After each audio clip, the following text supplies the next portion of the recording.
Thanks, Gary. Breaking news is first at 6 o'clock. Brandon Lee was just found guilty in both the murder of his mother and ex-girlfriend. The judge sentencing him to life in prison. Our Spectrum News reporter Garrett Bergquist joins us now from outside of the courtroom at the Wake County Justice Center, where that verdict was just handed down. Garrett, an emotional day there. What's the latest?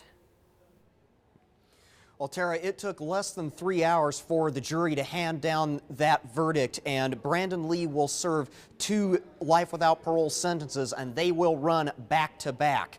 They'll run one after another. Crystal Hilton's family spoke after the verdict came down. Now, we weren't allowed to film those victim impact statements, but they described the pain they've been through for the past 4 years and the pain they will continue to go through. Now, Crystal had a daughter who is now 10 years old, and they say that that daughter still cannot sleep alone because of what happened to her mother.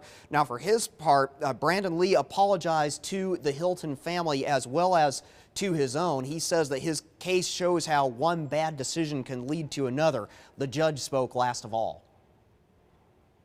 I want you to think about that 2 minutes that Mr. Latour stood in front of that jury where he recreated your strangling your mother and you strangling Crystal Hilton.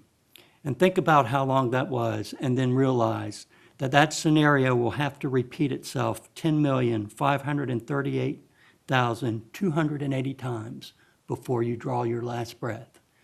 And every minute, you need to think about the sin and the pain that you have inflicted upon these families.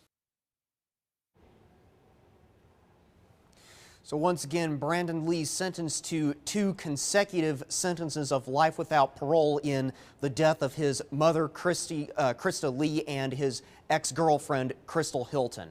Live at the Wake County Justice Center, Garrett Bergquist, Spectrum News.